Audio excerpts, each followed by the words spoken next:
Welcome भाइयों। आज preposition में हम लोग deal in, deal with and deal out के बीच में डिफरेंस देखेंगे। आप एसएससी या अदर किसी भी गवर्नमेंट एग्जाम के प्रीवियस ईयर क्वेश्चन पेपर उठा के देखेंगे तो आपको कॉमन से इसमें से एरर देखने को मिल जाए।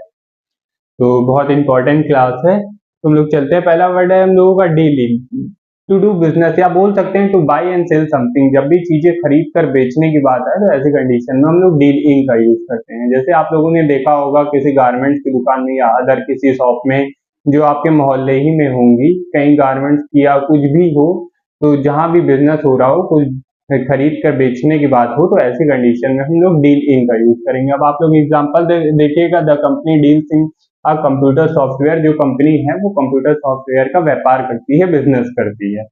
तो आप लोग शायद समझ गए होंगे डीलिंग का। और अगला वर्ड हम लोगों का deal with. Deal with means होता है to handle, to tackle, to cope with.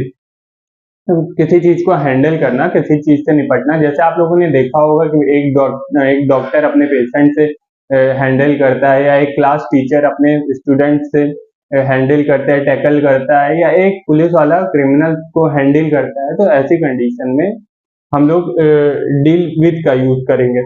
अब आप लोग अच्छा, ये बहुत इंपॉर्टेंट है, टू कोप विद। आप एसएससी के एग्जाम पेपर, एसएससी के प्रीवियस ईयर पेपर उठाएंगे तो आपको कम से कम 10 से 12 बार कोप अप विद करके लगा देगा, लेकिन इसका सही होता है कोप विद। तो आप लोग थोड़ा इसमें ध्यान दीजिएगा, इसको आप लोग नोट कर सकते हैं, जिसका मतलब होता है निपटना, किसी चीज को हैंडल करना। अब आप लोग एग्जाम्पल देखिएगा। I could not cope with the excessive heat. तो अब बात आती है आप लोग याद कैसे रखेंगे। देखिए, डील होता है, डील मीन सौदा, और विद मतलब साथ में। आप लोगों ने अच्छा देखा होगा, कुछ ऐसे सौदे कर लेते हैं कि हम लोग हमेशा बाद में परेशान होते रहते हैं। आप लोगों ने या तो आप में से किसी ने सेकेंड हैंड फोन लिया हो सकता है स्टार्टिंग में तो वो देखने में अच्छा लग रहा हो बात, लेकिन एक हफ्ते बाद ना चला हो। या आप लोगों ने देखा होगा कई बार जो पेरेंट्स होते हैं वो लड़के का पैसा दे के अपने लड़की का, मतलब लड़की का रिश्ता कर देते हैं, शादी कर देते हैं, और बाद में सारी जिंदगी उनकी लड़की परेशान होती रहती है। तो और आप लोगों ने कई ऐसे चीजें देखी होंगी, कुछ हम लोग लाइफ में ऐसे सौदे कर लेते हैं, ऐसी डील्स कर लेते हैं जिससे हम लोग बार बार परेशान होते रहते हैं। तो आप लोग याद कर सकते हैं, ऐसे आप कुछ भी रिलेट कर सकते हैं जिससे आप भूले ना, लॉन्ग टाइम तक याद रख सकते हैं। अब अगला वर्ड वर्ड है हम लोगों का डील आउट, टू डिस्ट्रीब्यूट। जब चीजें बांटने के सेंस में आ जाए, विभाजित करने के सेंस में आ जाए, डिस्ट्रीब्यूट करने के सेंस में आ जाए, तो ऐसे कंडीशन में हम लोग डील आउट का यूज करेंगे। अब आप लोग एग्जांपल देखिएगा। The profits were dealt out the among the investor. जो प्रॉफिट है जिन्होंने निवेश किया था उन सब में बटेगा। अब बात आती है आप लोग याद कैसे रखेंगे। तो देखिएगा, डील आउट, डील मीन्स होता है सौदा, और आउट तो आप लोगों ने अच्छा आईपीएल देखा होगा।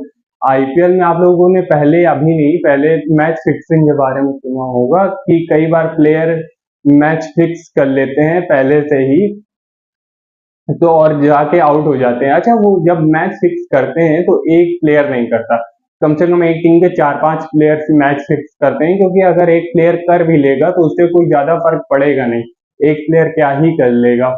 जब 4-5 एग्जाम्पल के लिए किसी 4-5 प्लेयरों ने मैच फिक्स कर लिया, और बैट्समैन गए उन्होंने रन नहीं बनाया, या बॉलर गए उन्होंने आउट नहीं किया, तो ऐसी कंडीशन में जब मैच हार जाएंगे वो लोग, तो जो प्रॉफिट होगा वो सब में बराबरी में बटेगा। तो आप लोग ऐसे याद रख सकते हैं, बैट्समैन गया आउट हो गया, या बॉलर गया उसने विकेट नहीं लिया, अब जो मैच हार गए तो वो जो पैसे मिलेंगे, प्रॉफिट होगा, वो सब में बराबरी में डिस्ट्रीब्यूट होगा। आप लोग इस तरीके से कुछ रिलेट कर सकते हैं। मेरा उद्देश्य केवल ये है कि आप लोग भूलो ना। आई होप आप लोग समझ गए होंगे। अगर वीडियो पसंद आए तो रिस्पॉन्स करिएगा, और आप लोग चाहो तो नोट कर सकते हो या स्क्रीनशॉट ले सकते हो।